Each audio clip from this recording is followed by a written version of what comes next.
The sound of screeching tires echoed through the underground parking garage as three masked men cornered the woman in the expensive suit. Stella Romano, one of the city's most powerful CEOs, had nowhere to run.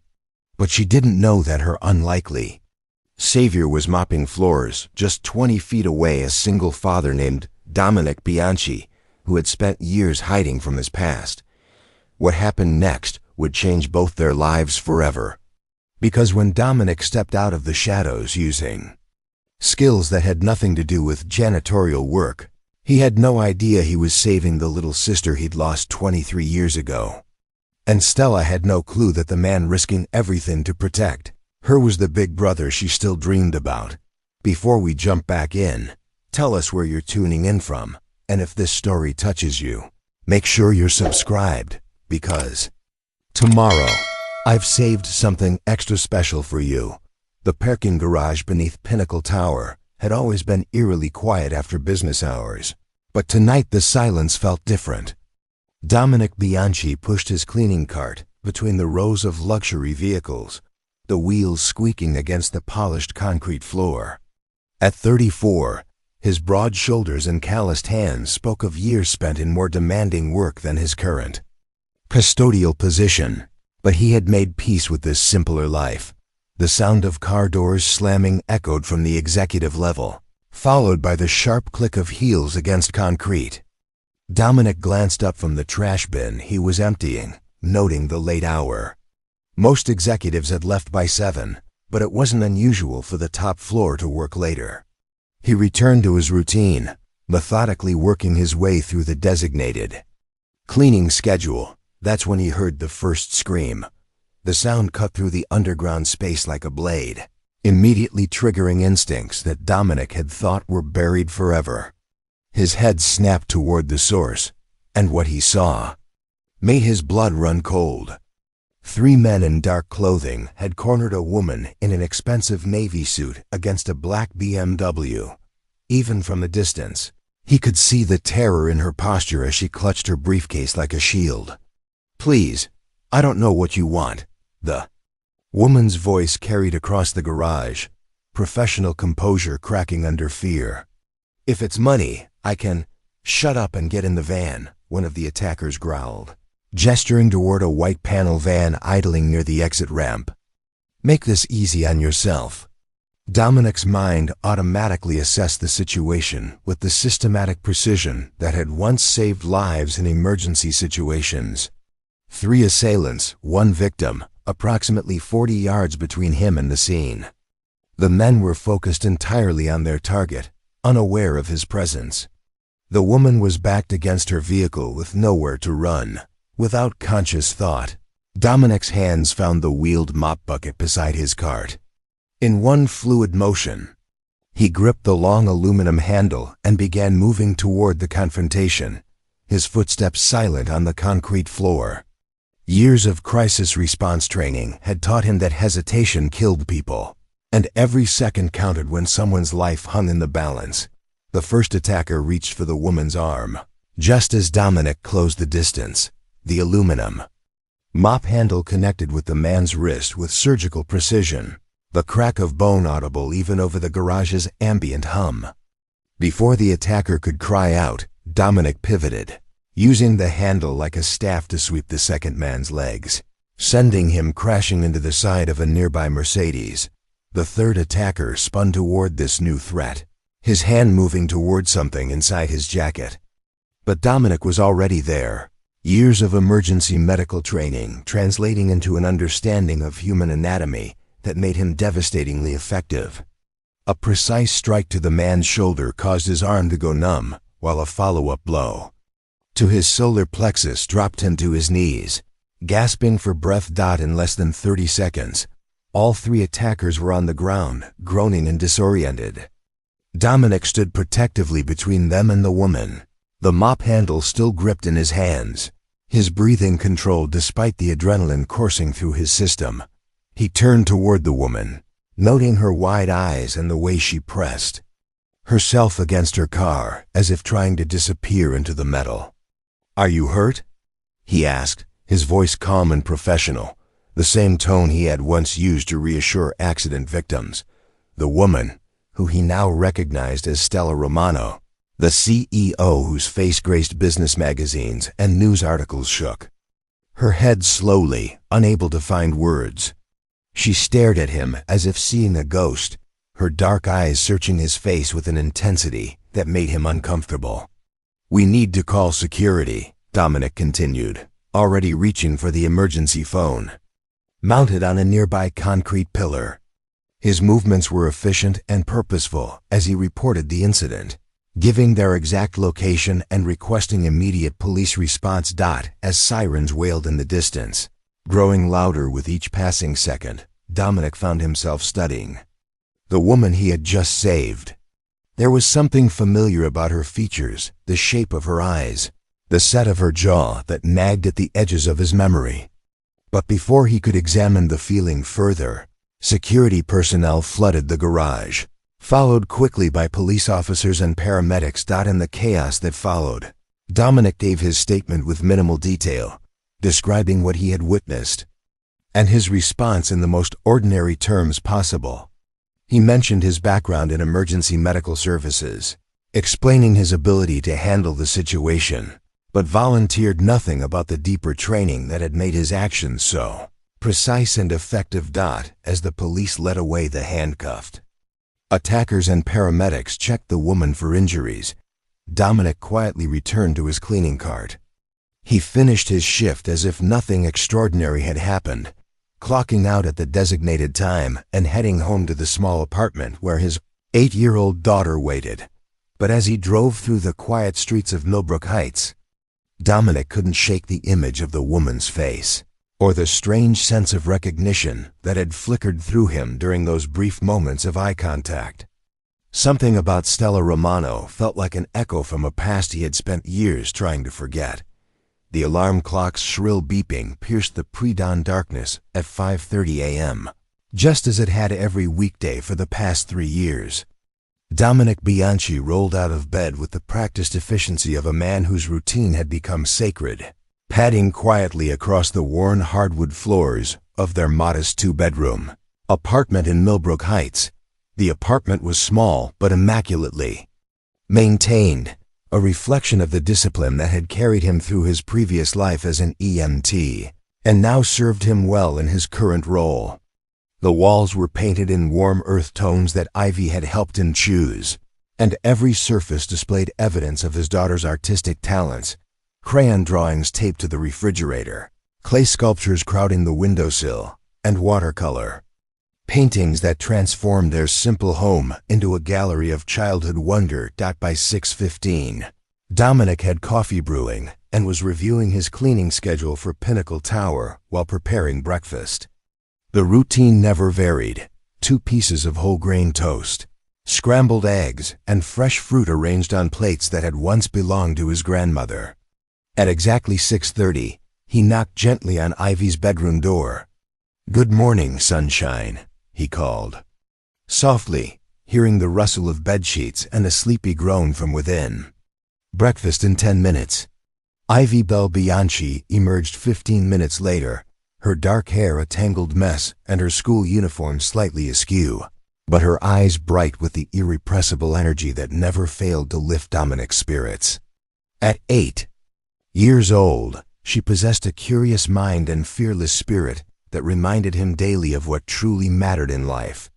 "Did you remember to sign my field trip permission slip?" she asked, sliding into her chair at the small kitchen table. "Mrs. Patterson says we're going to the Natural History Museum, and they have real dinosaur bones, not just fake ones like at the mall." Dominic smiled, reaching for the signed form he had completed the night before. "Right here, kiddo. And I packed your lunch with extra snacks in case you get hungry looking at all those ancient creatures."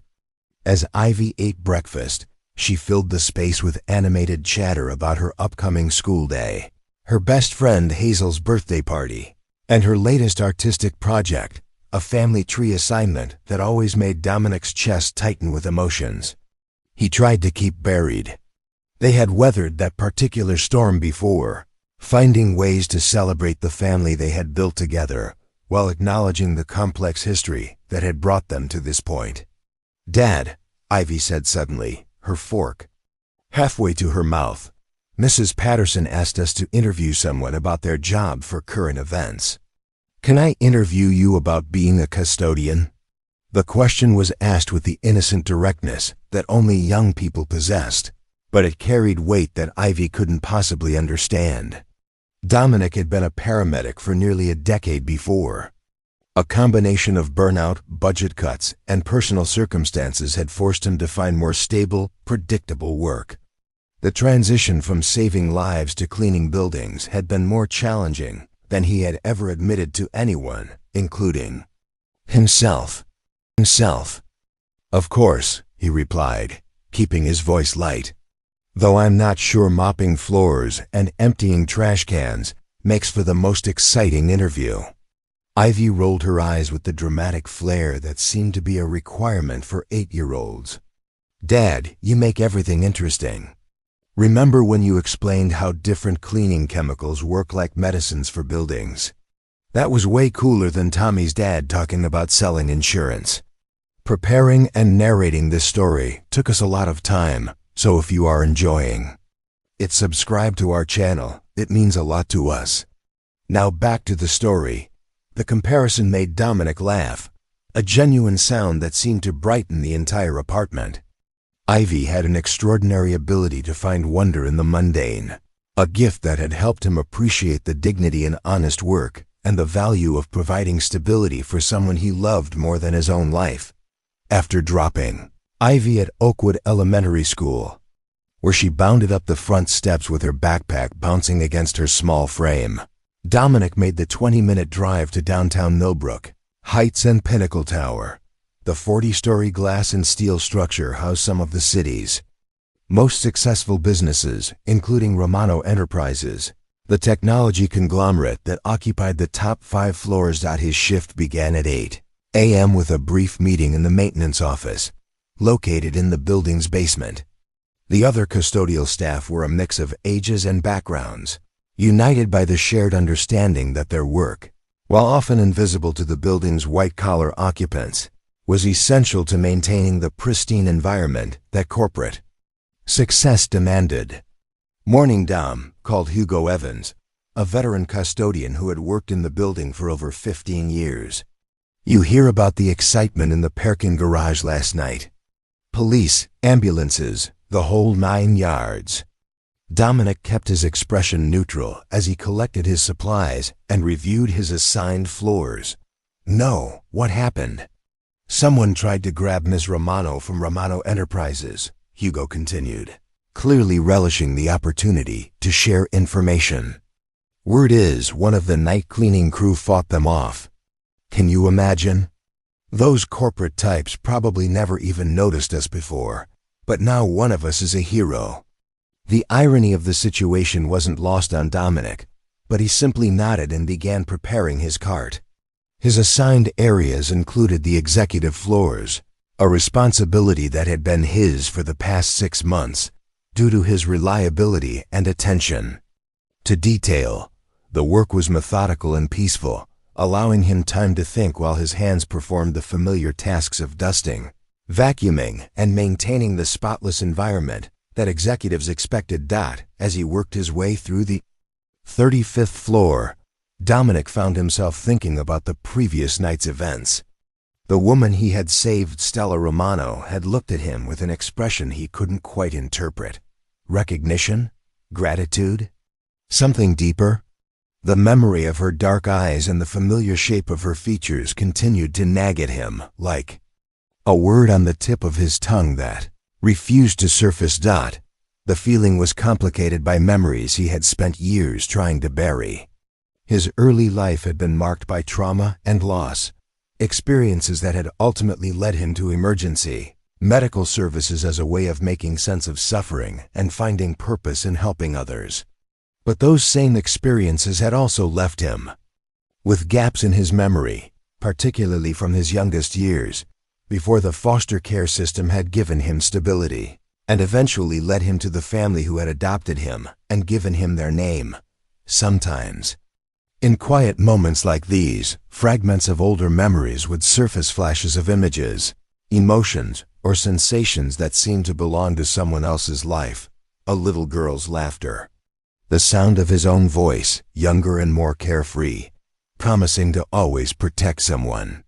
The devastating grief of separation and loss that had shaped his understanding of how quickly everything could change. But those memories were like trying to hold water in cupped hands, slipping away whenever he tried to examine them too closely. The therapists he had worked with over the years had helped him understand that trauma could fragment memory, creating gaps and shadows that might never fully resolve. He had learned to live with the uncertainty, focusing instead on the life he was building with Ivy and the day-to-day responsibilities that anchored him in the present. The afternoon pickup at Oakwood Elementary was always the highlight of Dominic's day. Ivy would emerge from the school building with her arms full of artwork and her head full of stories, transforming the drive home into an adventure as she recounted every detail of her day. Today was no different, except for the unusual intensity of her excitement. "Dad, you're not going to believe what happened in art class," she said, practically vibrating in her seat as they drove through the tree-lined streets of their neighborhood. "Mrs. Chun had us draw pictures of people we admire, and I drew you in your work uniform because you help keep important buildings clean so people can do important work." The simple statement hit Dominic with unexpected force, reminding him once again of his daughter's remarkable ability to find meaning and value in things that others might overlook. In her eyes, his work wasn't just a job, it was a contribution to something larger, a way of caring for his community and providing for his family. "But that's not the really exciting part," Ivy continued, now pulling a folded piece of paper from her backpack. "Mrs. Chun said my drawing was so good that she wants to enter it in the district art contest. If I win, they'll display it at the public library for a whole month." That evening, as they sat at their small kitchen table working on homework together, Dominic found himself studying his daughter's face and marveling at the path that had led them to this moment. Ivy had come into his life when she was barely 2 years old, a frightened toddler whose own story of loss and displacement had intersected with his in ways that felt like destiny rather than coincidence. The adoption process had been lengthy and emotionally challenging, but it had also been the most important thing Dominic had ever done. In caring for Ivy, he had discovered reserves of patience, tenderness, and strength that he hadn't known he possessed. She had given him a reason to build a stable, predictable life, and in return, he had given her the security and unconditional love that every young person deserved. As he tucked Ivy into bed that night, reading from the chapter book they had been working through together, Dominic felt the familiar sense of contentment that these quiet moments always brought. This was his world, now small, perhaps, compared to the corporate powerhouses he cleaned for during the day, but rich with meaning and purpose. But as he turned off the light and closed Ivy's bedroom door, the image of Stella Romano's face returned unbidden to his mind. There had been something in her expression during those chaotic moments in the parking garage, something that had stirred memories and emotions he thought he had successfully buried. Whatever it was, he had the unsettling feeling that his carefully constructed quiet life was about to become much more complicated. The 63rd floor of Pinnacle Tower belonged entirely to Romano Enterprises, and every square inch of it reflected the exacting standards of its founder and CEO, Stella. Romano stood before the floor-to-ceiling windows of her corner office, watching the morning sun cast geometric shadows across the cityscape of Millbrook Heights. At 31, she commanded a technology empire worth over $2 billion, but the view from the top often felt more isolating than triumphant. Her office was a study in controlled elegance, polished chrome and glass surfaces, carefully curated modern art, and furniture that prioritized clean lines over comfort. Everything had been chosen to project competence, success, and an almost intimidating level of sophistication. The only personal touch was a small silver frame on her desk containing a photo so old and faded that most visitors couldn't make out the details. Stella never explained the image to anyone, but several times each day, her eyes would drift to the two young faces smiling back at her from what felt like another lifetime. Romano Enterprises had started as a small software development company 7 years earlier, built on Stella's revolutionary approach to data security and her almost supernatural ability to anticipate market trends. What had begun as a one-woman operation working from a rented office space had evolved into a major player in the technology sector, with contracts spanning government agencies, Fortune 500 companies, and international corporations. The success hadn't come easily. Stella's rise through the business world had required a level of focus and determination that left little room for personal relationships or emotional vulnerability. She had learned early that showing weakness in corporate environments was an invitation for exploitation.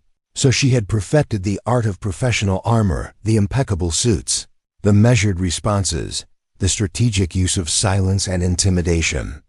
Ms. Romano, your 9 a.m. meeting with the Peterson Group has been moved to 9:30, announced Chloe Hall, her executive assistant, as she entered the office with a tablet full of scheduling updates.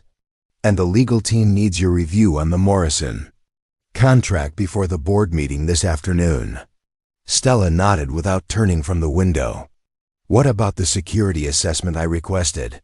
Any updates from the building management? Chloe hesitated, a tell that Stella immediately recognized. After working together for 3 years, they had developed an efficient communication style that relied as much on unspoken cues as actual conversation. They've completed their initial review. The incident in the parking garage appears to have been a targeted attempt, not random crime. They're recommending enhanced personal security protocols. The memory of the previous night's attack sent an involuntary shiver down Stella's spine. She had built her career on maintaining control, on anticipating and managing risk, but the moment those 3 men had cornered her in the parking garage, all of her carefully constructed defenses had crumbled. The terror she had felt in those few minutes had been more intense than anything she had experienced since childhood, when control hadn't been an option and safety had been a luxury she couldn't afford. But it wasn't just the attack itself that had left her unsettled. It was the man who had saved her, the custodian whose quick thinking and surprising skill had turned a nightmare into a rescue. There had been something about his face, his voice, his movements that had triggered memories she thought she had successfully buried. The way he had positioned himself protectively between her and danger. The calm authority in his voice when he had asked if she was hurt. The strange sense of familiarity that had made her want to stare at him, even in the midst of chaos. Schedule a meeting with building security for this afternoon, Stella said, finally turning away from the window. I want a complete review of all access protocols and surveillance systems. And see if you can find personnel files for the custodial staff member who assisted me last night. If Chloe found the request unusual, she gave no indication. I'll have the information ready within the hour. Is there anything specific you're looking for? Stella hesitated, unsure how to articulate the strange pull she felt toward learning more about the man who had risked his safety for a stranger. Just standard background information. I want to properly thank him for his intervention. The rest of the morning passed in a blur of meetings, conference calls, and strategic decisions that would affect thousands of employees and millions of dollars in revenue. Stella moved through her responsibilities with the mechanical precision that had become second nature, but part of her attention remained focused on the growing pile of information that Chloe was compiling about Dominic Bianchi, the personnel file made for interesting reading.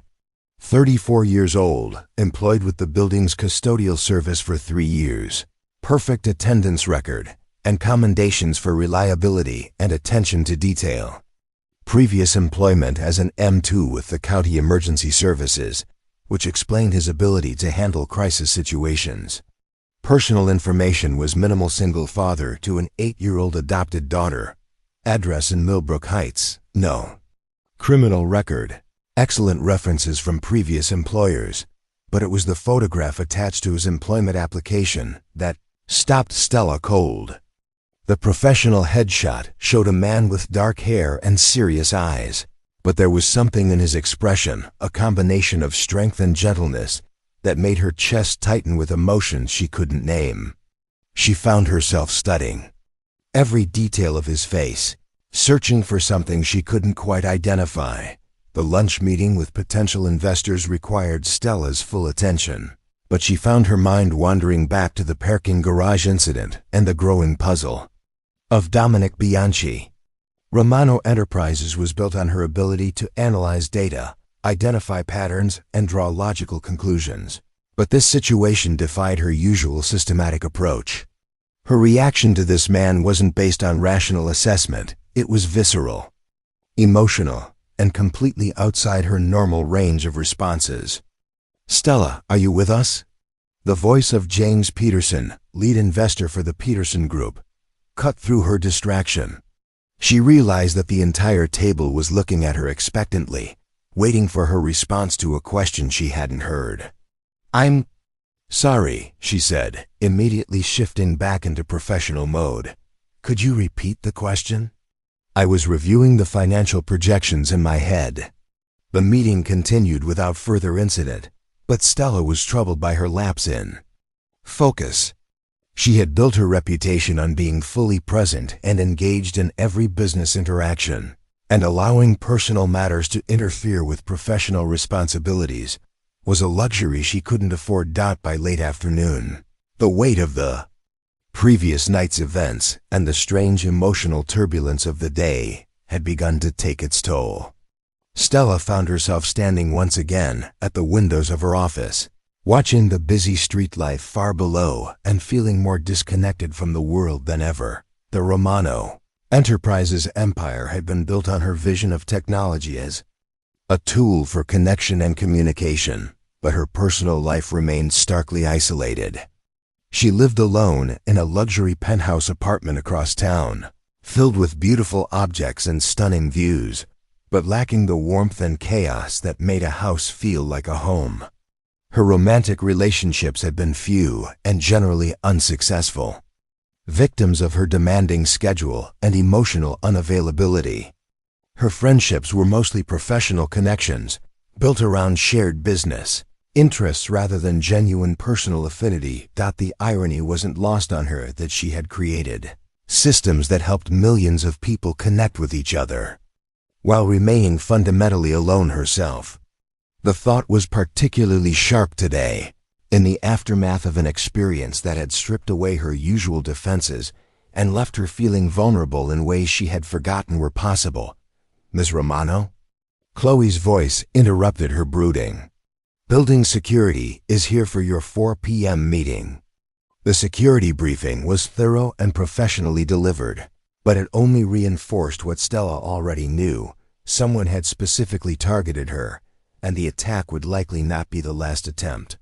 The building's security director recommended a comprehensive review of her personal safety protocols, including the possibility of hiring private protection services. "What about the custodial staff member who intervened?" Stella asked. "Has he been interviewed about what he observed?" "Yes, ma'am. Mr. Bianchi provided a statement to police, but he's not part of our security team. His employment is with the cleaning service contractor, not directly with building management." Stella nodded, but her mind was already working on a different angle.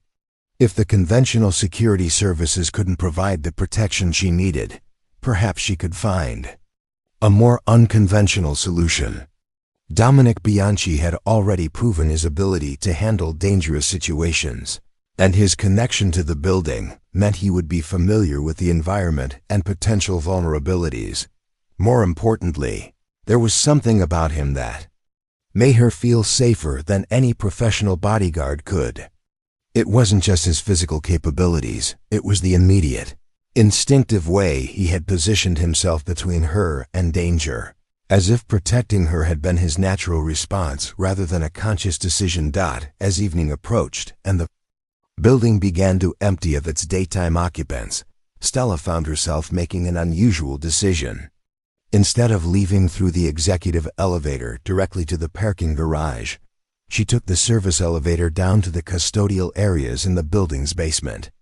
She had never ventured into this part of Pinnacle Tower before, and the utilitarian corridors felt like a different world from the polished corporate spaces above. She found Dominic Bianchi exactly where she had expected, methodically organizing cleaning supplies and preparing for the evening shift. He looked up as she approached, surprise flickering across his features before settling into the same calm professionalism he had displayed during the attack. "Ms. Romano," he said, straightening from the supply cart he had been organizing. "Is everything all right?" Standing there in the fluorescent-lit basement corridor, still wearing her immaculate business suit while he wore the simple uniform of the custodial staff, Stella was struck again by the strange sense of recognition that had haunted her since the previous night. There was something about his presence that felt simultaneously foreign and familiar, like a half-remembered song or a face from a dream.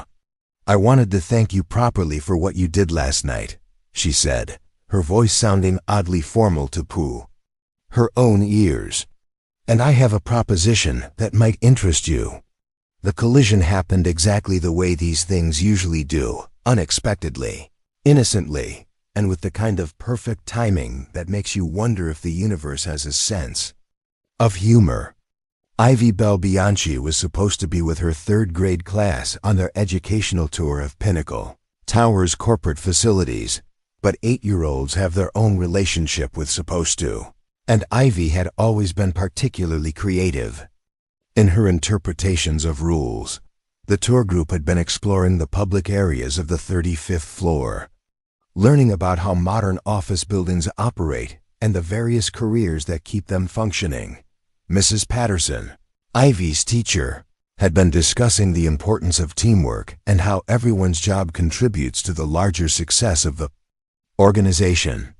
But Ivy's attention had been captured by something far more interesting than corporate philosophy. She had spotted her father's cleaning cart through a doorway at the end of the hall. While Mrs. Patterson was explaining fire safety protocols to the rest of the class, Ivy had quietly slipped away from the group, drawn by the irresistible opportunity to surprise her dad at work. She had been planning this moment since learning about the field trip, imagining the look on his face when she appeared unexpectedly in his workplace. What she hadn't counted on was taking a wrong turn in the maze of corridors that connected the executive floors. Instead of finding her father, she found herself in an elegant reception area with marble floors and dramatic artwork. Completely lost and beginning to feel the first stirrings of panic, that's when Stella Romano emerged from the executive elevator. Ivy was studying a large abstract painting, trying to figure out if it was supposed to look like something she could recognize, when she heard the soft chime of the elevator doors opening. She turned to see a woman in a beautiful dark blue suit stepping into the reception area, moving with the kind of confident grace that Ivy associated with princesses in fairy tales. The woman stopped when she saw Ivy, surprise flickering across her features. "Hello," she said, her voice carrying the slight edge of someone who wasn't accustomed to finding unattended individuals in her private space. "Are you lost?" Ivy nodded, suddenly feeling very small in the vast reception area. "I was looking for my dad, but I think I took a wrong turn. My class is visiting the building for school, and I wanted to surprise him, but now I don't know where I am." Something in Stella's expression softened. She moved closer, crouching down to bring herself to Ivy's eye level, a gesture that immediately put the young girl at ease. "What's your father's name? Maybe I can help you find him." "Dominic Bianchi," Ivy said, brightening at the prospect of adult assistance. "He works here cleaning the offices. He says it's important work because he helps keep the building beautiful for all the people who work here." The name hit Stella like a physical impact. This was the daughter of the man who had saved her life, standing here in her executive offices with the same dark eyes and thoughtful expression that had been haunting her thoughts for the past week. The resemblance was unmistakable now that she was looking for it, the shape of the jaw, the way she tilted her head when she was thinking, the quiet intelligence that seemed to radiate from her small frame. Bianchi, Stella repeated, testing the name on her tongue. That's an unusual coincidence. Your father ... helped me recently with a difficult situation. Ivy's eyes widened with interest. You know my dad? That's so cool. He's really good at helping people. He used to be a paramedic, which means he saved people who were hurt or scared. Now he has a different job, but he still likes to help when people need it. The simple pride in Ivy's voice when she talked about her father touched something deep inside Stella's chest. She had spent so many years in corporate environments where relationships were strategic and conversations were calculated, that she had almost forgotten what uncomplicated affection sounded like. He sounds like a very special person, Stella said, and meant it more than she had expected to. Would you like me to help you find him? As they walked through the building's corridors together, Ivy kept up a steady stream of chatter that revealed far more about Dominic Bianchi than any personnel file could have captured. She talked about their evening routine of homework and reading together, about the art projects that covered every surface of their apartment, about the way he always made sure she felt safe and loved even when money was tight. My dad says that the most important thing about a job isn't how much money you make, but whether you're doing something that helps other people, Ivy explained as they took the service elevator down to the custodial areas. He says that taking care of buildings is like taking care of people, because everyone deserves to work in a place that's clean and beautiful. Stella found herself genuinely moved by this 8-year-old's perspective on work and purpose. In her world of corporate strategy and profit margins, she rarely encountered such straightforward appreciation for the dignity of honest labor. Ivy's obvious admiration for her father was refreshing and slightly humbling. They found Dominic exactly where the building directory indicated he would be, in the break room adjacent to the custodial supply areas, eating a simple lunch while reviewing his afternoon schedule. When he looked up and saw his daughter walking beside Stella Romano, his expression went through a rapid series of changes: surprise, concern, confusion, and something else that Stella couldn't quite identify. Ivy, he said, rising quickly from his chair. What are you doing here? Where's your class? I wanted to surprise you, but I got lost, Ivy explained, rushing to her father and hugging him around the waist.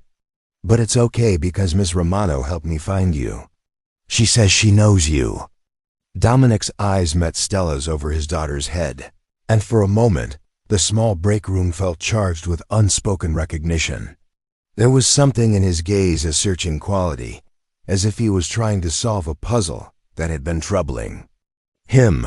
Ms. Romano was very kind to help you, Dominic said, his voice carefully neutral. But you need to get back to your class before Mrs. Patterson realizes you're missing. Stella watched the interaction between father and daughter with growing fascination. There was an easy intimacy between them that spoke of years of shared routines and unconditional love. Dominic's entire demeanor had shifted when Ivy appeared, his professional reserve melting into something warm and protective that made him seem like a completely different person. Actually, Stella said, surprising herself with the words, I was hoping to speak with your father about a work matter. Perhaps you could show me some of your artwork while we talk. Ivy's face lit up with delight.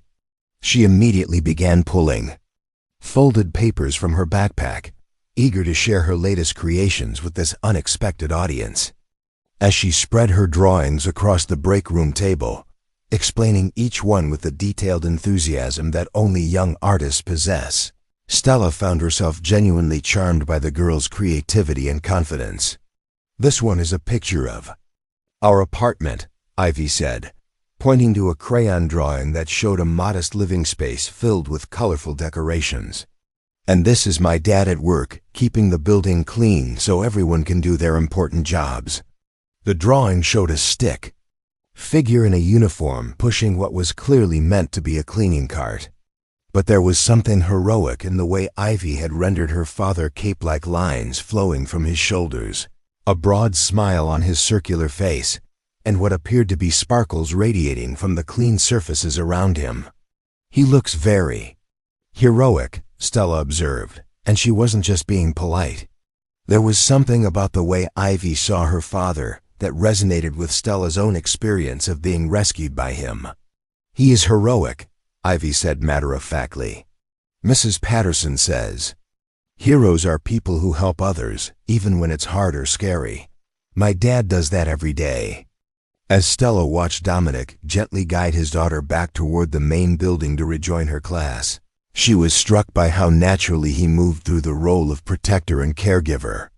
There was no hesitation in his responses, no calculation of cost or benefit, just immediate, instinctive care for the person who mattered most to him.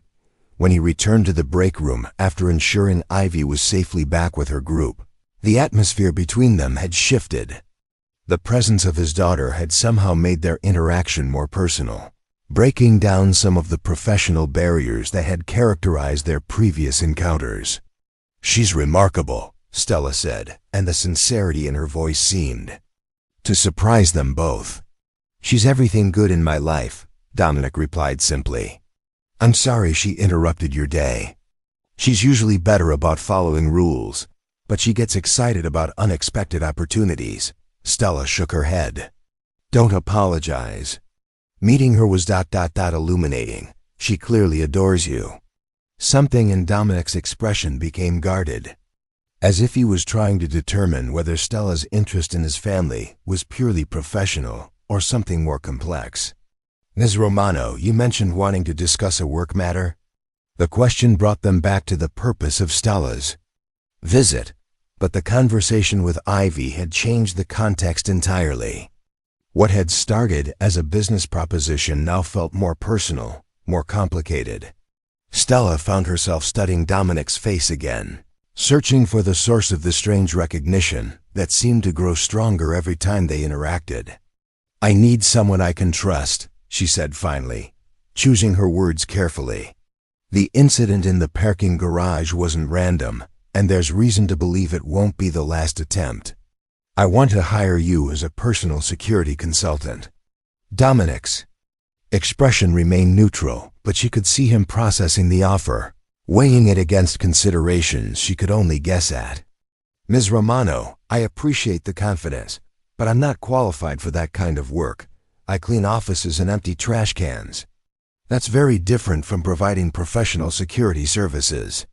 "You stopped 3 armed men with a mop handle," Stella pointed out. "That suggests qualifications that go beyond custodial work." "That was emergency medical training and pure luck," Dominic insisted. "I'm not a security professional, and I have responsibilities that prevent me from taking risks with my personal safety." Stella understood that he was talking about Ivy, and she respected his priorities even as she felt disappointed by his refusal. But there was something else in his expression, a flicker of curiosity or recognition, that made her think his decision wasn't entirely based on practical considerations. "What if I told you that working for me might help you understand something about yourself that you've been trying to remember?" she said, the words emerging before she had fully thought them through. The question hung in the air between them, loaded with implications that neither of them was prepared to address directly. But in Dominic's eyes, Stella saw the same searching expression that had been haunting her own thoughts, the sense that they were circling around a truth that was both important and potentially devastating. The second attempt came exactly 1 week after the first, as if the attackers had been studying Stella's routines and waiting for the perfect opportunity to strike again. This time, they had chosen the executive parking level during the busy transition period between day and evening shifts, when the garage was crowded enough to provide cover, but distracted enough to delay response. Stella had stayed late to finish quarterly projections, a task that required the kind of focused concentration that was impossible during regular business hours. By the time she gathered her materials and headed toward the elevator, most of the executive floor was empty, and the building had settled into its after-hours quiet. She was thinking about the meeting scheduled for the following morning when the elevator doors opened on the parking level and she stepped into what felt like a perfectly normal evening routine. The first sign that something was wrong came from her peripheral vision, a white van parked in a spot that had been empty that morning, positioned in a way that blocked the security camera's view of her reserved parking space. The second sign was the absence of the usual ambient sounds. No footsteps echoing from the stairwells, no car engine starting up, no conversation from other late-working executives heading home. By the time Stella recognized the silence as a warning, it was too late to retreat back into the elevator. Three men emerged from behind parked cars with the coordinated precision of a military operation, cutting off her escape routes and herding her toward the waiting van.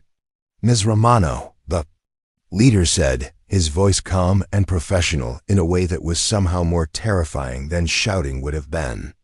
"We're going to keep this simple. You're coming with us, and if you cooperate, nobody gets hurt."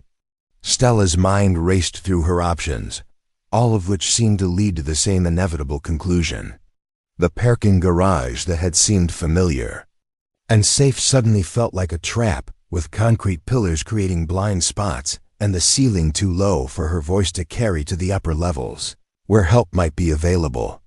"What do you want?" she asked, trying to buy time while scanning for any possibility of escape or assistance. "We want you to disappear for a while," the man replied, gesturing toward the van. "Some people think you've become too influential, too successful. They'd prefer a business environment where Romano Enterprises wasn't quite so dominant." The explanation confirmed what Stella had suspected since the first attack. This wasn't about money or personal revenge. This was corporate warfare carried out through criminal means, an attempt to destabilize her company by removing her from the equation. The realization was both terrifying and infuriating, representing everything she had fought against during her rise through the business world.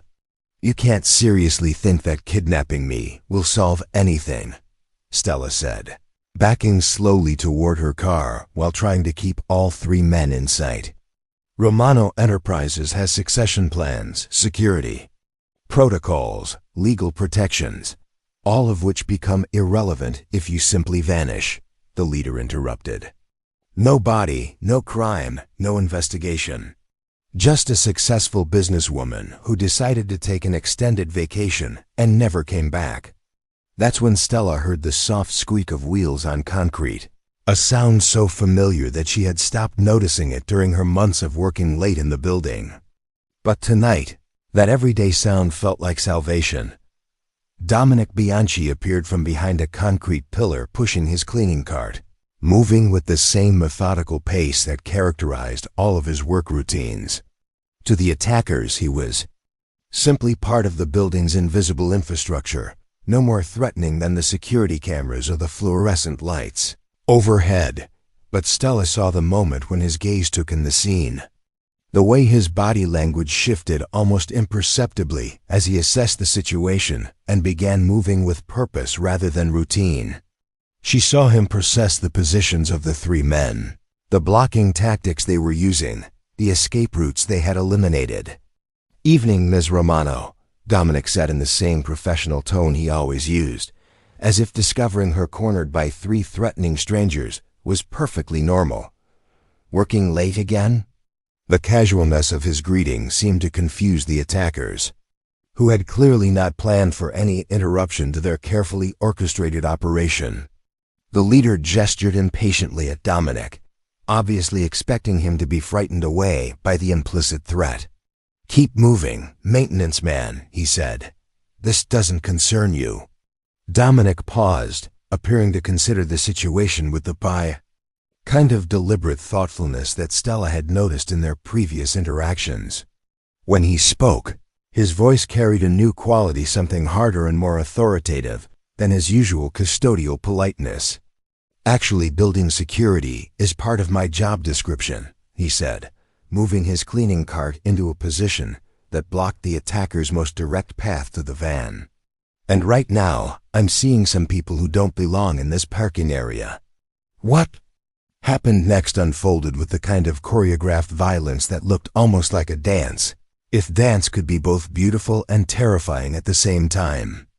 Dominic moved with fluid precision, using every element of his environment, the cleaning cart, the concrete pillars, even the low-hanging pipes of the garage ceiling, as weapons or defensive tools. The first attacker lunged forward, clearly expecting to overwhelm what appeared to be an untrained civilian. Instead, he found himself on the receiving end of a calculated strike that used his own momentum against him, sending him sprawling across the hood of a nearby BMW. With a sound that echoed through the garage like a gunshot, the second attacker tried to flank Dominic from the left, but encountered the business end of a mop handle that moved like a staff in the hands of someone who understood leverage, timing, and anatomy.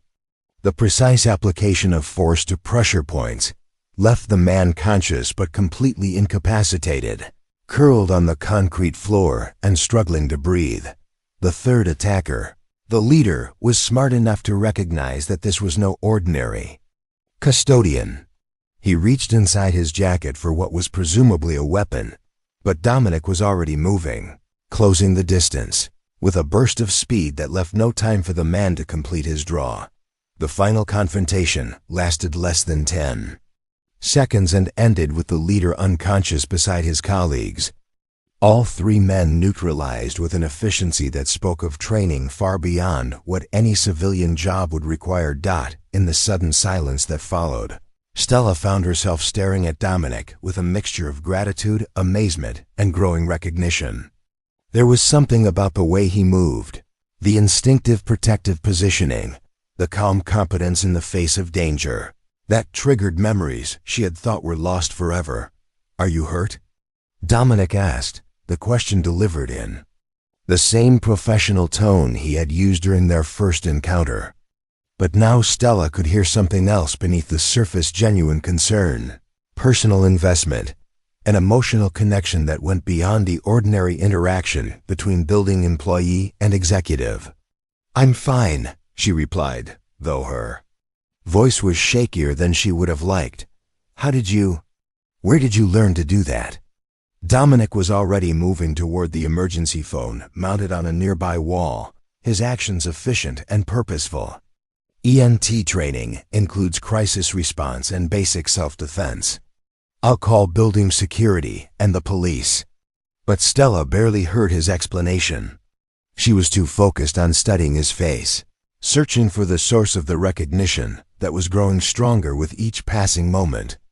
There was something about his profile, the set of his jaw, the way he held his shoulders when he was being protective, that felt achingly familiar.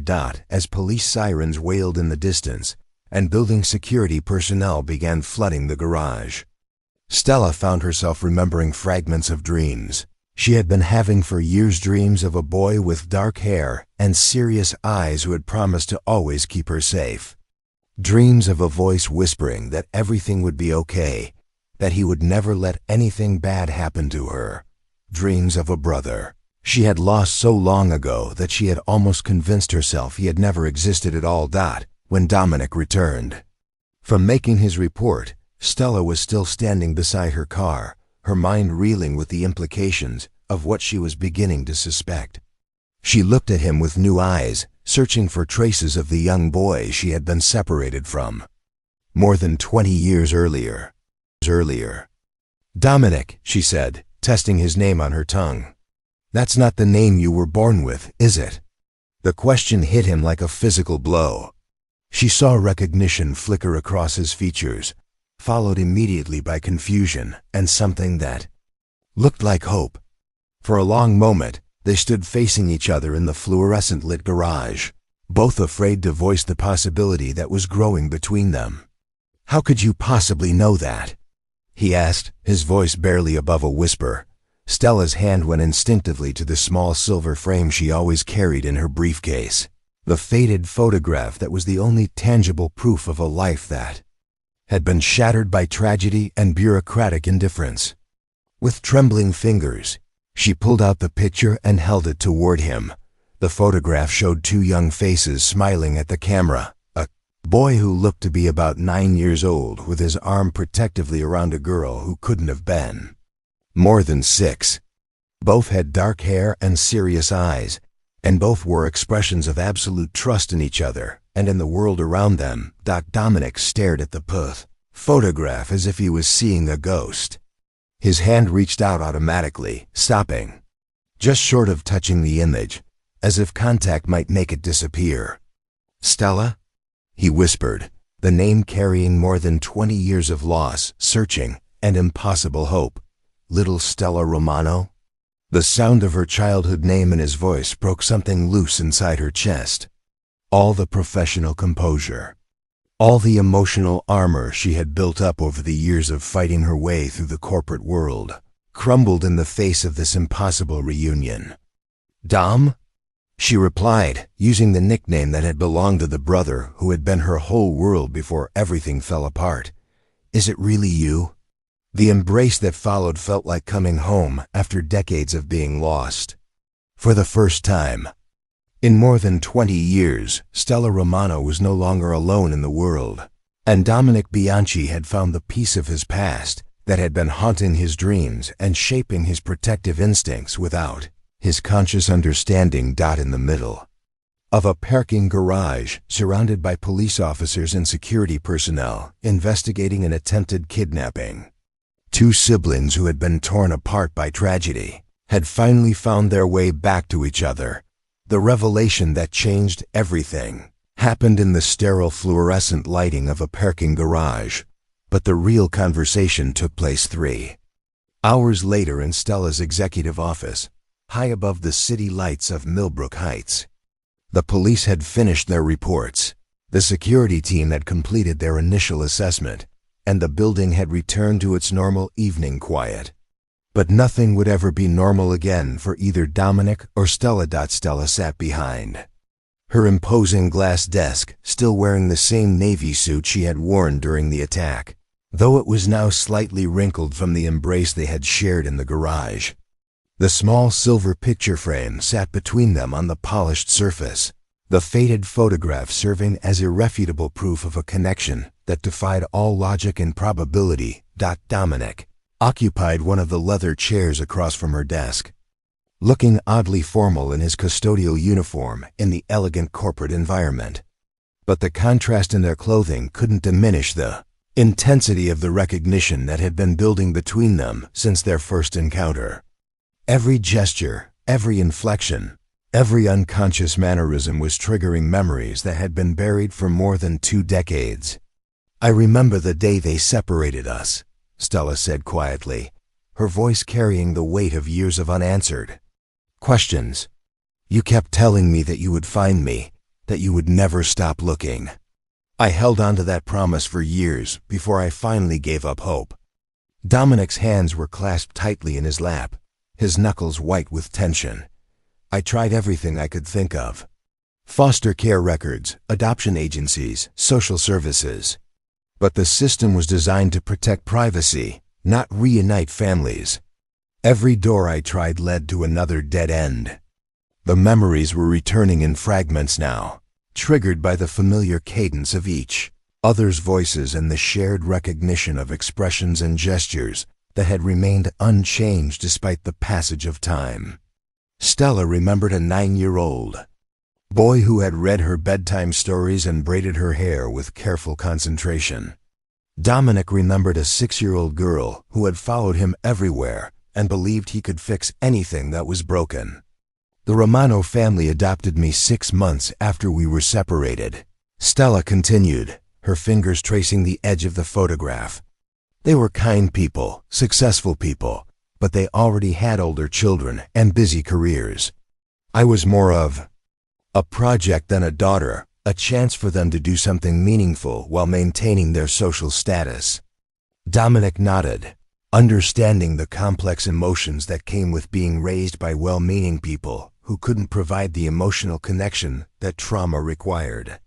The Bianchi family fostered me for 2 years before the adoption went through. They were good to me, gave me stability and education, but I never stopped feeling like a guest in their house. Like I was always waiting for permission to belong somewhere. The conversation was punctuated by long silences as they both processed the magnitude of what had happened. 23 years of separation, of building separate lives and identities, of carrying the unconscious ache of incomplete family.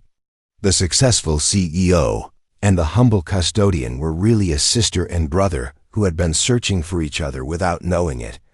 How did we not recognize each other immediately? Stella asked, though she suspected she already knew the answer. I mean, looking at you now, I can see him. I can see the boy who used to protect me from nightmares and make sure I always had the larger half of whatever we were sharing. Trauma changes how memory works, Dominic replied, drawing on knowledge he had gained both through personal experience and professional training. When you're that young and the separation is that traumatic, the mind protects itself by burying details that are too painful to process. We remembered the feelings, the love, the protection, the loss, but not necessarily the specifics. Stella stood and moved to the window, looking down at the city where they had both been living and working for years, completely unaware of each other's proximity. All this time, you were right here. Ivy talked about her father constantly during our conversation, describing someone who sounded too good to be true. I should have realized. How could you have realized? Dominic interrupted gently. I changed my first name when I turned 18. Too many bad associations with the foster care system, and Romano was your adopted name. We were looking for people who no longer existed. The practical realities of their situation began to assert themselves as the initial shock of recognition wore off. Stella turned back to face her brother, and Dominic could see her shifting into the analytical mode that had built her business. Empire. Someone is trying to destroy Romano Enterprises by eliminating me, she said, her voice taking on the crisp efficiency that characterized her corporate persona. 2 coordinated attacks in 1 week, both specifically targeting me, both with inside knowledge of my schedule and security protocols. This isn't random crime, it's strategic warfare. Dominic nodded, his own protective instincts sharpening as he considered the implications. Do you have any idea who might want to remove you from the equation? Business competitors, former employees, investment partners who might benefit from your absence? Stella returned to her desk and pulled up several files on her computer, turning the screen so Dominic could see the information. Romano Enterprises has been acquiring smaller companies at an aggressive pace over the past 2 years. We've disrupted several established markets and made some powerful enemies in the process. The list of people who would benefit from my disappearance is longer than I'd like to admit. As they reviewed the potential suspects, Dominic found himself slipping naturally into the role he had been trying to avoid: protector, problem solver, the person who stood between danger and the people he cared about. The transition felt inevitable, as if 23 years of separation had been erased by the simple act of recognition. I can't let you face this alone, he said, though the words carried implications that neither of them was fully prepared to address. Not now that I've found you again.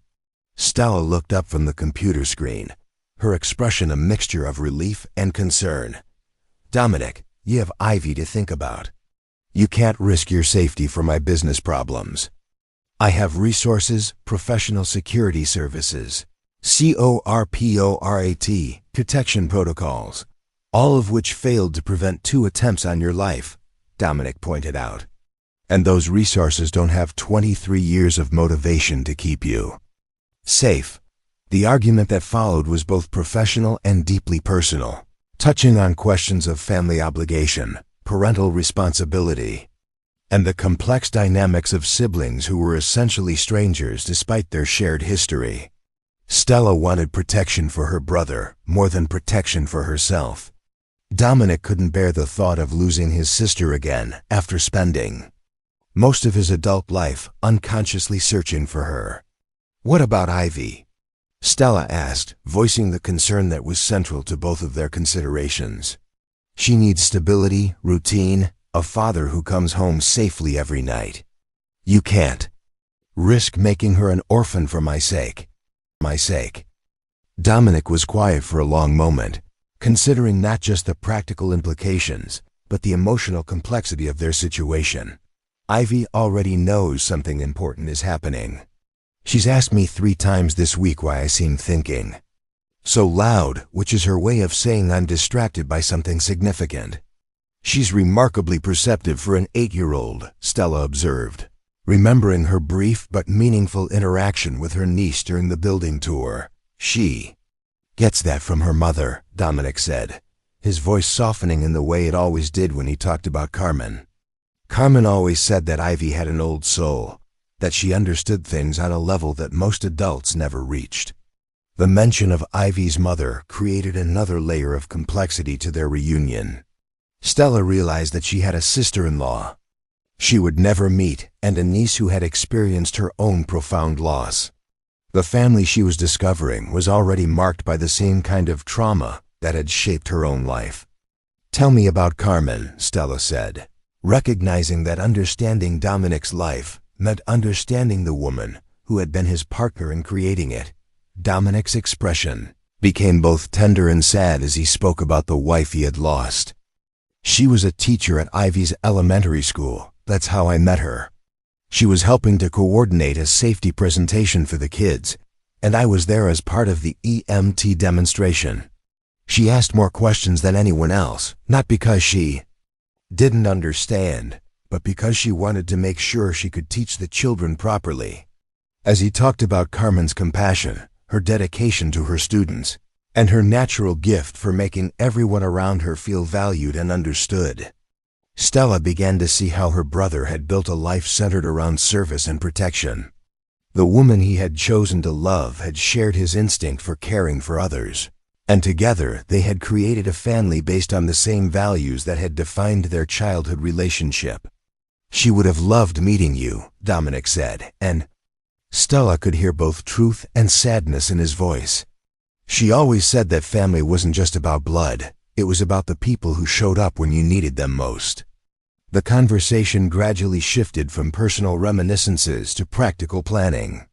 If Dominic was going to help protect Stella while she dealt with the threats against her company, they needed to establish protocols that would keep Ivy safe and maintain the routines that anchored her sense of security.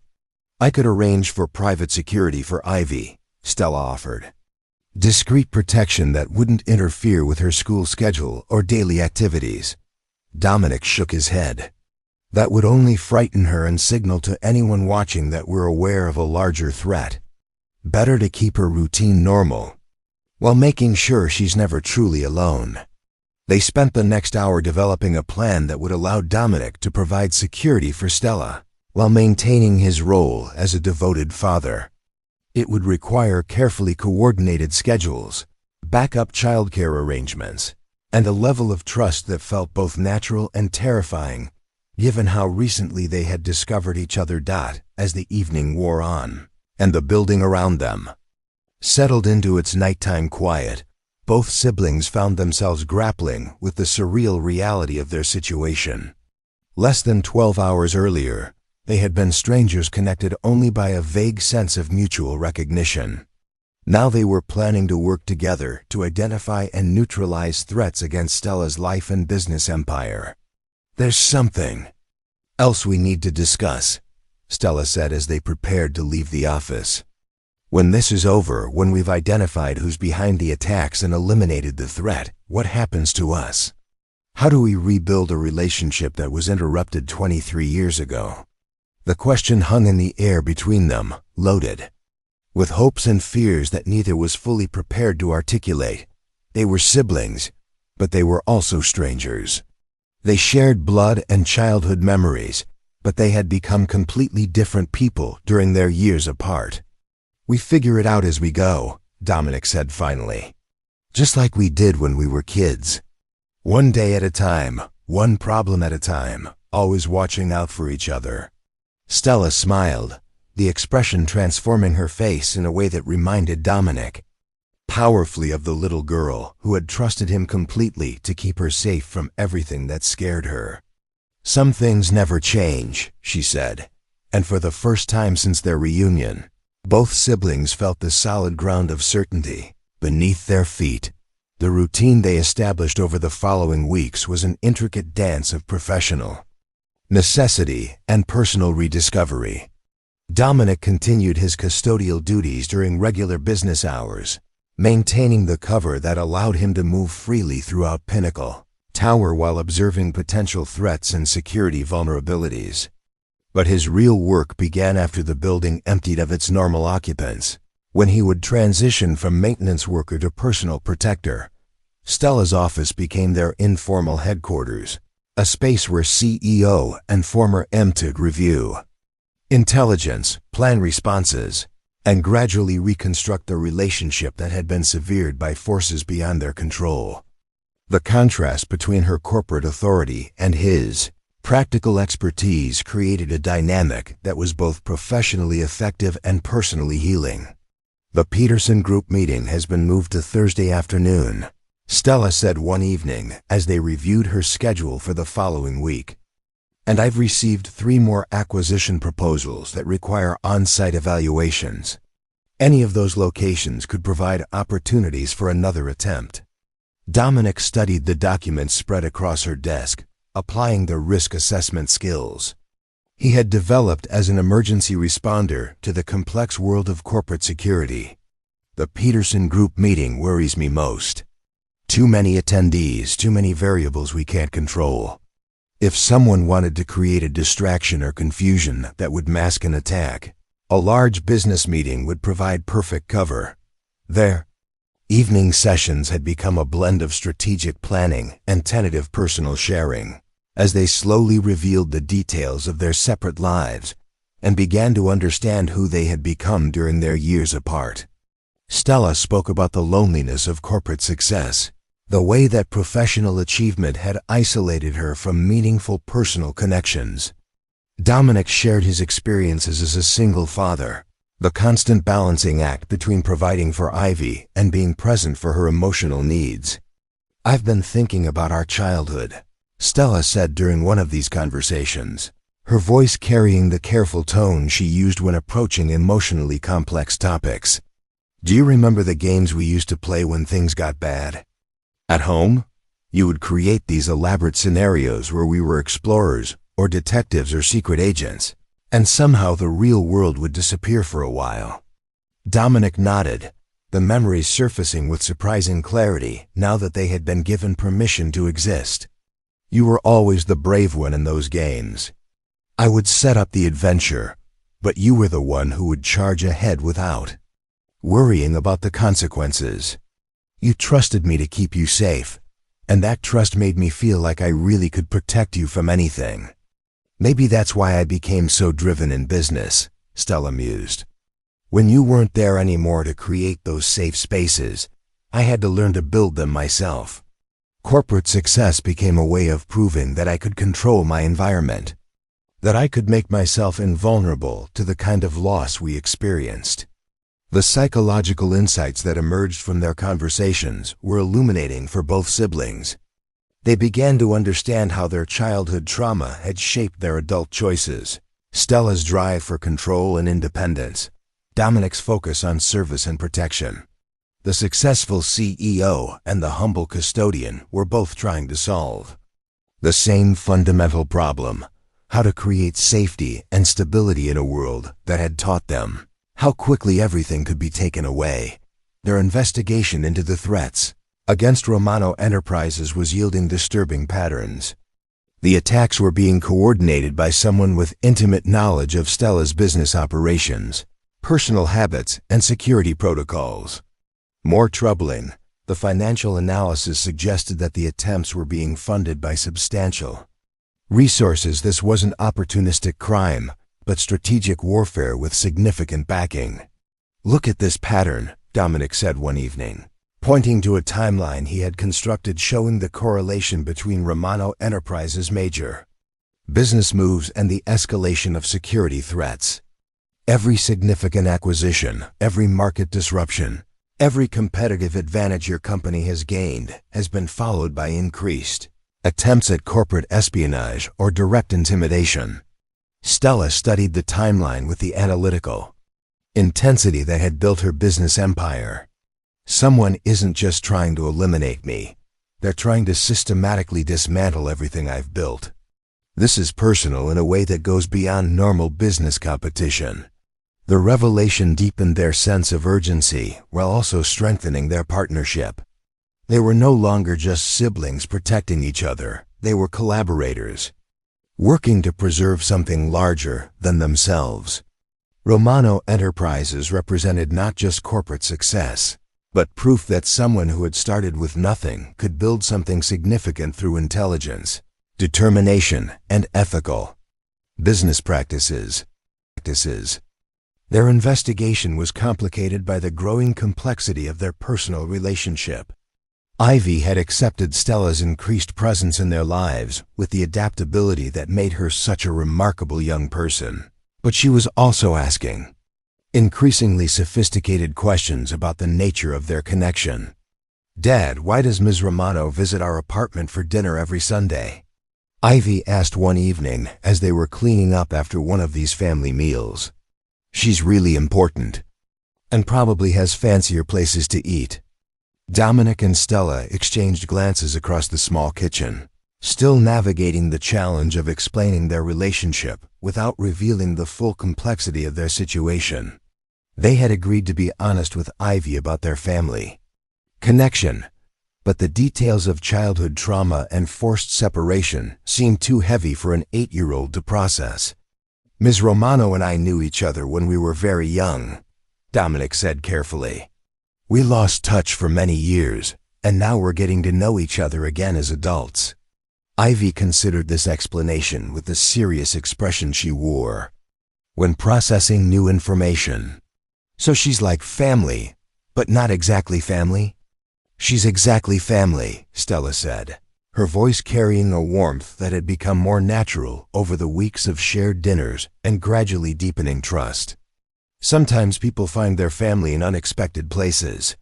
The Sunday dinners had become sacred time for all three of them, a space where corporate pressures and security concerns could be set aside in favor of homework help, art projects, and the kind of ordinary domestic routine that none of them had experienced in years. Stella discovered that she had natural instincts for aunting that had been suppressed by her focus on professional achievement. Ivy found in Stella a female role model who combined intelligence, strength, and genuine interest in her ideas and dreams. For Dominic, watching his sister and daughter develop their own relationship was profoundly healing. The protective instincts that had driven him since childhood were finally able to encompass both of the people who mattered most to him.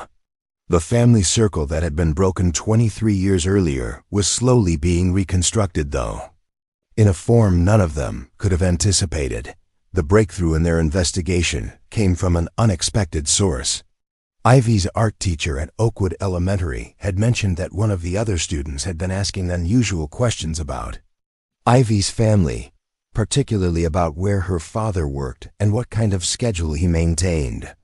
The questions had seemed innocent enough to the teacher, but they triggered warning bells for both Dominic and Stella. "Someone is using children to gather intelligence," Stella said, her voice tight with controlled anger. "They're targeting Ivy to get information about our routines and vulnerabilities." The realization escalated their sense of urgency while also providing their first solid lead. The student asking questions was the daughter of James Morrison, Romano Enterprises' former CFO, who had been terminated 6 months earlier for financial irregularities. Morrison had been one of Stella's most trusted advisors before audit irregularities had revealed a pattern of embezzlement and corporate espionage. "Morrison has access to all of your historical security protocols," Dominic said as they reviewed the man's personnel file. "He knows your business relationships, your personal habits, your decision-making patterns. If someone wanted inside information about Romano Enterprises, he would be an ideal consultant. The personal betrayal stung more than Stella had expected. Morrison had been her mentor during her early days at the company, the person who had encouraged her to pursue her own entrepreneurial vision. Learning that he had been systematically stealing from her while positioning himself to benefit from her downfall felt like a violation that went beyond simple corporate crime. "How long do you think he's been planning this?" she asked, her voice carrying the hurt that she usually kept hidden beneath professional composure. "Probably since the day you fired him," Dominic replied. "But the coordination with outside resources suggests this isn't just personal revenge. Morrison is working with people who have the financial backing and operational capability to fund professional criminals and coordinate sophisticated attacks." As they delved deeper into Morrison's connections and financial records, a larger picture began to emerge. The former CFO had been recruited by a consortium of Romano Enterprises competitors, companies that had been systematically losing market share and investment capital to Stella's more innovative and ethically managed operation, rather than compete legitimately. They had chosen to eliminate the competition through criminal means. The discovery filled Stella with a complex mixture of anger, vindication, and sadness. The attacks against her weren't just about business, they were about the fundamental question of whether success achieved through ethical means could survive in a world where unscrupulous actors were willing to use any method to maintain their advantages. "We need to set a trap," Dominic said after they had compiled enough evidence to understand the scope of the conspiracy. "Morrison and his allies are planning something bigger than the previous attempts. If we can force them to reveal themselves, we can end this permanently." Stella nodded, recognizing that they had reached the point where passive defense would no longer be sufficient. "What did you have in mind?" Dominic's expression took on the focused intensity she had learned to associate with his protective mode. "We give them what they think they want, an opportunity to eliminate you that's too good to pass up. But instead of walking into their trap, we turn it into ours." The plan they developed over the following days was risky, complex, and dependent on perfect timing and coordination. But it was also their best chance to identify all the players in the conspiracy and gather enough evidence to ensure that the threats against Romano Enterprises would end permanently. As they prepared for what would essentially be the final confrontation with the forces trying to destroy everything Stella had built, both siblings found themselves reflecting on the journey that had brought them to this point. They had rediscovered each other in the midst of crisis, rebuilt their relationship while facing external threats, and created a new kind of family that included Ivy and honored the memory of Carmen. "Whatever happens tomorrow," Stella said on the evening before they planned to spring their trap, "I want you to know that finding you again has been the most important thing that's ever happened to me. More important than any business success, any professional achievement, any amount of money or recognition." Dominic reached across the table and took his sister's hand, the gesture carrying 23 years of separation, loss, searching, and finally, reunion. "We're going to end this," he said with quiet certainty. "And then we're going to have the rest of our lives to figure out how to be a family again." The trap was set for Tuesday afternoon at the Morrison Industrial Complex, a sprawling warehouse facility on the outskirts of Millbrook Heights that Romano Enterprises was supposedly considering for acquisition. The location had been chosen specifically for its isolation and the multiple entry and exit points that would give their adversaries confidence while actually providing tactical advantages for the siblings' carefully orchestrated plan. Stella arrived at the facility exactly on schedule, driving her usual luxury sedan and maintaining her normal routine of reviewing documents while her driver handled navigation. To any observer, she appeared to be conducting routine business, evaluating a potential acquisition with the same methodical attention she brought to all corporate decisions. The only difference was the nearly invisible earpiece that kept her in constant communication with Dominic, who had positioned himself strategically throughout the facility.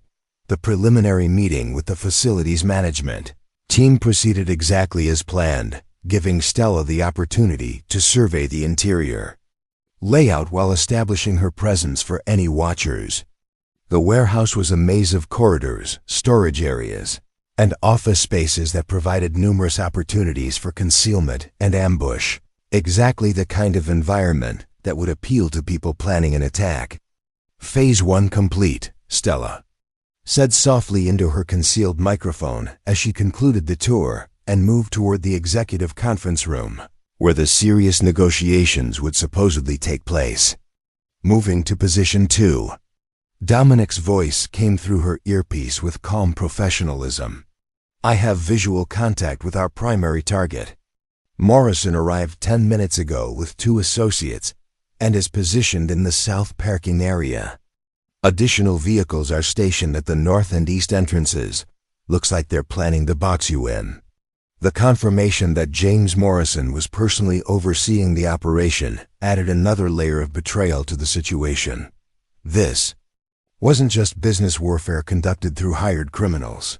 It was personal revenge being carried out by someone who had shared Stella's confidence and trusted access to her most sensitive corporate information.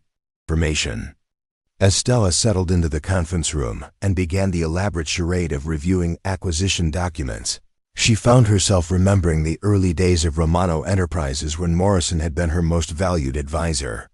He had helped her navigate complex financial arrangements, introduced her to key investors, and provided the kind of mentorship that had been crucial during her transition from employee to entrepreneur. Visual contact with secondary targets, Dominic reported. 3 men in tactical gear approaching from the west entrance. These are the same ones from the previous attempts. This isn't random muscle. It's the same coordinated team.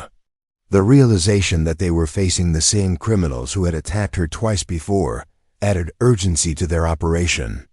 These men had demonstrated professional competence and a willingness to escalate violence if their initial plans failed. The stakes were higher than simple corporate espionage. This was a situation that could easily turn deadly if any element of their plan went wrong. Moving to final position, Stella said, gathering her documents and preparing to leave the conference room. According to their script, she would now exit through the main entrance, providing her attackers with what appeared to be the perfect opportunity to complete their mission. But instead of heading toward the obvious exit, Stella moved to a series of predetermined routes that would lead her adversaries into the trap that Dominic had spent the morning constructing. Years of corporate strategy had taught her the value of misdirection and controlled information, skills that translated surprisingly well to tactical situations. The attack came exactly as they had anticipated. As Stella walked through the main corridor toward what appeared to be the building's primary exit, Morrison's team moved into position with the coordinated precision that had characterized their previous attempts. But this time, their target was prepared. Now, Dominic said into his microphone, and several things happened simultaneously. The lights in the main corridor cut out, plunging the area into darkness that gave Dominic significant tactical advantages. While disorienting the attackers, emergency lighting kicked in 30 seconds later, just long enough for him to position himself between the assault team and his sister while maintaining the element of surprise. Confrontation that followed was unlike their previous encounters in the parking garage. This time, Dominic was working in an environment he had prepared specifically for this purpose, with improvised weapons and defensive positions that maximized his evasive abilities while minimizing the attacker's advantages. The first assailant found himself entangled in a carefully positioned network of industrial cables that had been rigged to respond to pressure triggers. The second discovered that the floor panels he was crossing had been loosened to create unstable footing that sent him sprawling into a strategically placed barrier of warehouse equipment. But it was the third attacker who provided the real breakthrough in their investigation. Instead of engaging physically, This man immediately reached for his communication device, clearly intending to report the failure of their mission to whoever was coordinating the overall operation. Dominic's intervention was swift and precise, disabling the man while preserving both his communication equipment and his ability to provide information about the larger conspiracy. Within minutes, he had secured all three attackers and was in position to trace their communications back to the source. "Dominic, we have a problem." Stella's voice came through his earpiece with unusual tension. "Morrison isn't here for the attack, he's here for a meeting. There's someone else in the building, someone who's been running this entire operation." The revelation that Morrison was not the primary antagonist, but rather another piece in a larger puzzle, changed everything about their situation. If the former CFO was taking orders from someone else, then the threat to Romano Enterprises was more complex and potentially more dangerous than they had realized. Moving quickly through the warehouse facility, Dominic made his way toward the executive conference area where Stella had reported seeing Morrison in conversation with an unidentified individual. The building's layout worked in his favor, providing multiple routes and concealment opportunities that allowed him to approach undetected. What he found in the executive conference room stopped him cold. Morrison was indeed present, but he was clearly the subordinate in the conversation taking place. Across the table from him sat Arthur Young, the chairman of Romano Enterprises' board of directors and the man who had been Stella's most consistent supporter during her rise to CEO. Betrayal was more devastating than anything they could have anticipated. Young had been present for every major decision Romano Enterprises had made, every strategic initiative, every security protocol implementation. He had been the person Stella turned to for advice, the voice of experience and wisdom that had guided her through the most challenging aspects of building her business empire. The attacks were supposed to frighten her into accepting more conservative business strategies, Young was saying, his voice carrying none of the grandfatherly warmth that had characterized his interactions with Stella. But she's proven more resilient than anticipated. Direct elimination has become the only viable option.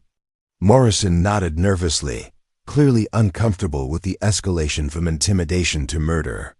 "Arthur, when we started this arrangement, you assured me that we could achieve our objectives without permanent harm to Stella. She's brilliant, innovative. The industry needs people like her, just not in positions where they can disrupt established profit structures." Young's laugh was cold and calculating. "The industry needs people like her working for people like us, not competing with us.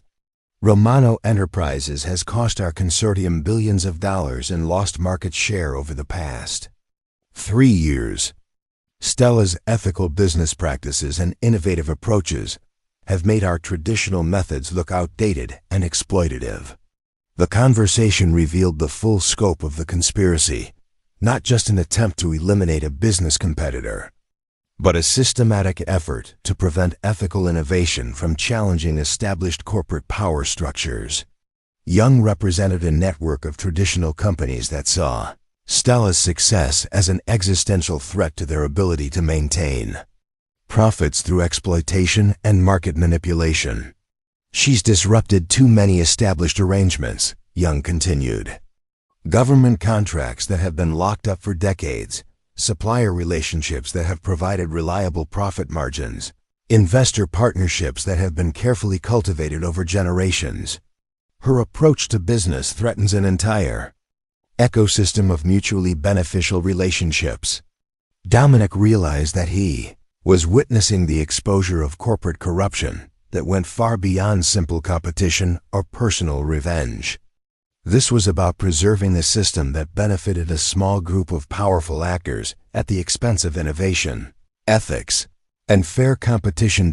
As he listened to Young outline the next phase of their plan, which involved eliminating both Stella and any evidence of Romano Enterprises' acquisition strategies, Dominic felt the protective fury that had defined his relationship with his sister since childhood. But now it was informed by adult understanding of the stakes involved and the resources necessary to fight this kind of systemic corruption.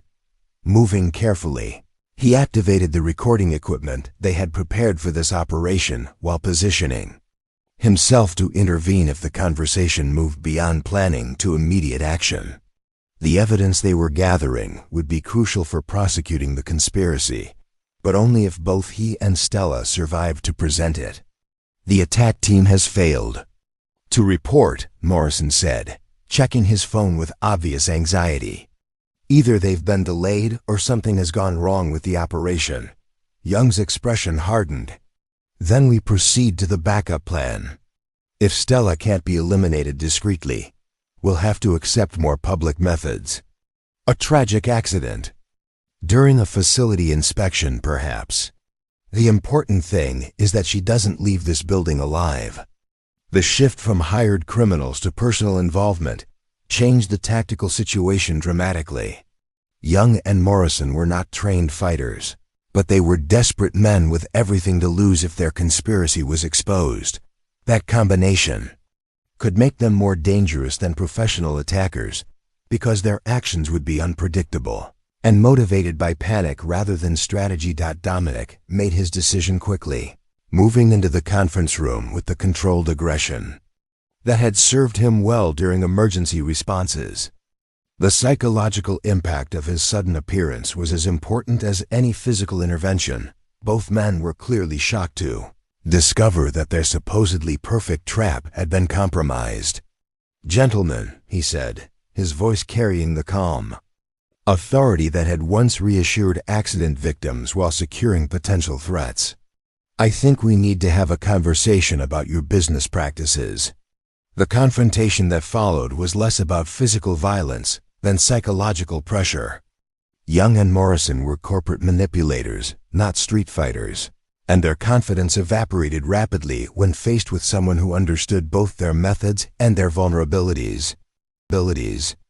Within minutes, Dominic had secured both men while preserving the evidence they had gathered about the broader conspiracy. The recording devices had captured enough information to expose not just the immediate threats against Estella, but the network of corporate corruption that had funded and coordinated the attacks. As police sirens approached the warehouse facility, summoned by the silent alarm system that Dominic had activated, both siblings found themselves confronting the reality that they had uncovered something much larger than personal revenge or simple business competition. They had exposed a systematic effort to prevent ethical innovation from challenging established corporate power, a conspiracy that reached into some of the most respected businesses and institutions in their industry. The betrayal by Arthur Young was particularly devastating for Stella, who had trusted him with not just business decisions, but personal confidences about her goals, fears, and vision for Romano Enterprises. Learning that her mentor and trusted advisor had been systematically undermining her while planning her elimination was a violation that went to the core of everything she had believed about business relationships and professional integrity. But as they stood together in the warehouse facility, surrounded by the evidence of the conspiracy they had exposed and the criminals they had captured, both siblings realized that they had accomplished something more significant than simply protecting one company or one person. They had demonstrated that ethical business practices could not only survive, but prevail against systematic corruption, and that family bonds could provide the strength necessary to fight battles that seemed impossible to win alone. The celebration of victory was short-lived. As police units surrounded the Morrison Industrial Complex and federal investigators began processing the evidence of corporate conspiracy, Dominic's phone rang with a call that turned their triumph into their worst nightmare. "Daddy?" Ivy's voice came through the speaker, small and frightened in a way that immediately triggered every protective instinct Dominic possessed. "There are some men here who say they need to talk to you. They say you took something that belongs to them." The line went dead before Dominic could respond, but the message was devastatingly clear. While they had been focused on capturing Morrison and Young, Someone else had moved against the one target that would guarantee their cooperation, his daughter. "They have Ivy," Dominic said, his voice carrying a controlled fury that made Stella step back involuntarily. In that moment, she saw not the gentle custodian or even the protective brother, but the emergency responder who had once faced life-and-death situations where hesitation meant failure. The phone rang again immediately, this time showing an unknown number. Dominic answered on the first ring, his hand gripping the device with enough force to crack the plastic casing. "Mr. Bianchi," a calm professional voice said. "My name is Hugo Evans, and I represent certain business interests that have been damaged by your recent activities. I have your daughter, and she's perfectly safe for the moment. Whether she remains that way depends entirely on your willingness to cooperate." The name meant nothing to Dominic, but Stella's sharp intake of breath indicated recognition. "Hugo Evans was Romano Enterprises' head of security until I fired him last year for selling company information," she whispered. "He knows all of our protocols, all of our safe houses, everything." The revelation added another layer of betrayal to their situation. Evans had been responsible for protecting Stella and her business operations, but he had been working against her interests while maintaining his position of trust. His dismissal had apparently driven him to seek revenge through increasingly dangerous means. "What do you want?" Dominic asked, forcing his voice to remain level despite the terror clawing at his chest. "Simple," Evans replied.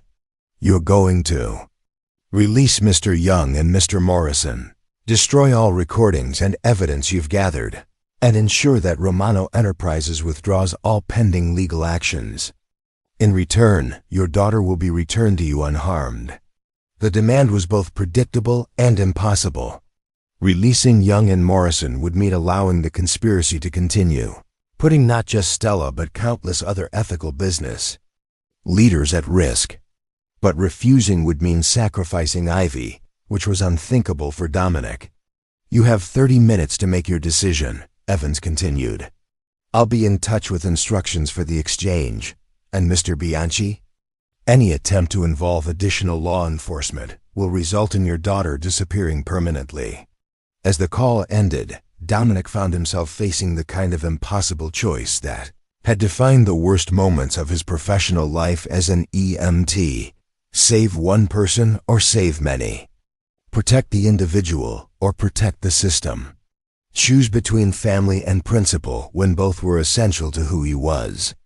"We're going to get her back," Stella said, her voice carrying absolute certainty despite the complexity of their situation. "And we're going to make sure these people never threaten another family." But even as she spoke, both siblings understood the magnitude of the challenge they faced. Evans had Ivy, presumably with backup support and escape routes already planned. He knew their methods, their resources, and their personal vulnerabilities. Most importantly, he understood that threatening Dominic's daughter was the one strategy that could force them to abandon everything they had worked to accomplish. "He'll have taken her to a secondary location," Dominic said, his training automatically engaging as he analyzed the tactical situation. "Somewhere isolated with multiple exit strategies and communication capabilities. Evans knows I'll come for her, so he'll be prepared for that."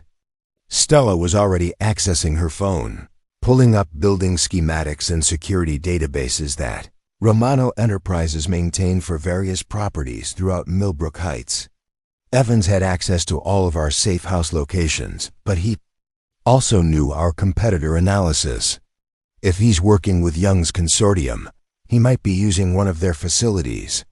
The search that followed was methodical and desperate, combining Stella's corporate intelligence resources with Dominic's tactical assessment skills. They had less than 30 minutes to locate Ivy and develop a rescue plan that could succeed. Against a former security professional who knew their capabilities and limitations. "Here," Stella said, pointing to a property listing on her screen. "Grandview Industrial Park. It's owned by one of Young's shell companies. Isolated location, multiple access roads. if Evans wanted a place to conduct an exchange while maintaining tactical advantages, this would be ideal. Dominic studied the facility layout, automatically identifying potential entry points, defensive positions, and escape routes. But his analysis was complicated by the emotional reality that his daughter was being held by people who had already demonstrated their willingness to use violence to achieve their objectives. "I can't ask you to risk this," he said to Stella, recognizing that the rescue attempt would be dangerous for both of them. "This is my responsibility, my family." "She's my family too," Stella interrupted, her voice carrying the fierce protectiveness that had been awakened by their reunion. "I've spent 23 years wondering what happened to the brother who promised to always protect me. Now I have the chance to help him protect the person who matters most to him." The statement crystallized something fundamental about their relationship and their shared values. They had both built their adult lives around different forms of service and protection. Stella through ethical business leadership, Dominic through emergency response and devoted parenting. The threat to Ivy wasn't just an attack on his family. It was an attack on everything they represented. The rescue plan they developed was necessarily improvised and extremely risky. Evans would be expecting a direct assault or a negotiated exchange, but he might not anticipate a coordinated operation that combined Stella's corporate resources with Dominic's tactical skills. "The FBI team is 20 minutes out," Stella reported after completing a series of encrypted calls. "But we can't wait for them if Evans moves to a tertiary location. We need to act now." As they drove toward Grandview Industrial Park and Stella's armored sedan, both siblings found themselves confronting the possibility that their reunion might be brief and their victory over the conspiracy might come at an unacceptable personal cost. But they also understood that some battles were worth any sacrifice, and protecting family was one of them. The industrial park was exactly as isolated as the property listings had indicated, a collection of warehouses and office buildings surrounded by empty lots and accessed by a single main road. Evans had chosen his location well, providing himself with clear sight lines and multiple escape routes, while forcing any rescue attempt to approach across open ground. 2 vehicles in the main parking area, Dominic observed as they conducted their reconnaissance. At least 4 personnel visible, probably more inside the main building. Professional positioning, coordinated communication. Evans has brought serious resources to this confrontation. The realization that they were facing a well-equipped and strategically positioned force added urgency to their mission while highlighting the personal stakes involved. This wasn't just about corporate conspiracy anymore. It was about a little girl who had become the target of adult conflicts she couldn't possibly understand. As they prepared for what would essentially be the final battle in their war against the forces trying to destroy everything they had built, both Dominic and Stella found themselves drawing on reserves of courage and determination that they hadn't known they possessed. The successful CEO and the humble custodian were really a sister and brother who had learned that the most important victories were the ones that protected the people you loved. The exchange was scheduled to take place in 15 minutes, but neither sibling intended to honor Evans' terms. Instead, they were going to use those 15 minutes to demonstrate that family bonds could overcome any conspiracy, any betrayal, any threat that corruption could devise. The rescue operation unfolded with the precision that came from combining Stella's strategic intelligence with Dominic's tactical expertise. While Evans waited in the main warehouse expecting a desperate father to surrender everything for his daughter's safety, the siblings approached from an unexpected direction using service tunnels that Stella's corporate database had revealed. "I can see Ivy through the west window," Dominic whispered into his communication device. "She's secured but unharmed, approximately 20 feet from Evans' position. 2 guards visible, likely more in concealed positions." The sight of his daughter, sitting calmly in a chair with her school backpack beside her, sent a surge of protective fury through Dominic that had to be carefully controlled. Ivy looked frightened but alert, her natural resilience evident even in this terrifying situation. "Federal backup is 3 minutes out," Stella reported. "We can wait for support or she's been scared long enough," Dominic said, making the decision that defined everything about who he was as a father and as a man. "I'm going in now." What happened next lasted less than 90 seconds, but would be remembered by all 3 family members for the rest of their lives. Dominic's entry through the service door caught Evan's team completely off guard, his movement so swift and purposeful that their carefully planned defensive positions became liabilities rather than advantages. The first guard went down to a calculated strike that left him unconscious but uninjured. The second found himself disarmed and restrained before he could raise an alarm.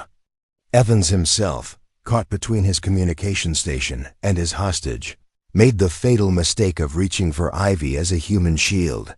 That was when Hugo Evans discovered that threatening Dominic, Bianchi's daughter, was the one line that should never be crossed. "Daddy." Ivy's voice cut through the controlled chaos as Dominic secured the last threat and swept her into his arms. The reunion was fierce and desperate. 20 minutes of absolute terror dissolved in the safety of unconditional love. But it was Stella's arrival that completed the picture of their new family reality. She entered the warehouse as FBI agents secured the perimeter, but her focus was entirely on her brother and niece, the 2 people who had become her anchor in a world that had suddenly made sense again. "Is everyone okay?" she asked, though her eyes were already confirming what mattered most. Ivy was safe, Dominic was unhurt, and the conspiracy that had threatened everything they valued was finally over. 6 months later, the transformation was evident in every aspect of their lives. Romano Enterprises had not only survived the corporate conspiracy, but emerged stronger, with new security protocols, ethical business practices that set industry standards, and a family leadership structure that combined Stella's visionary capabilities with Dominic's operational expertise. The Sunday dinners had evolved into something sacred for all 3 of them, a weekly celebration of the family they had chosen to build together, despite the forces that had tried to tear them apart. Their modest apartment had been replaced by a house with enough space for Ivy's art projects, Stella's home office, and Dominic's workshop where he restored antique furniture as a hobby. "Aunt Stella, do you think we should add Uncle Dom to my family tree project?"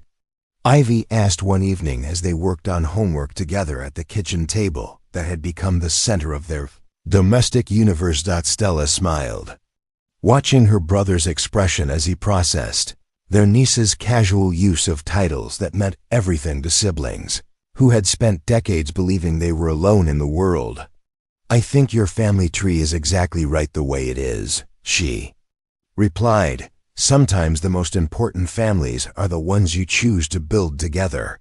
The criminal conspiracy that had threatened Romano Enterprises resulted in federal convictions for Arthur Young, James Morrison, and Hugo Evans, along with a network of accomplices whose corporate corruption had infected multiple industries.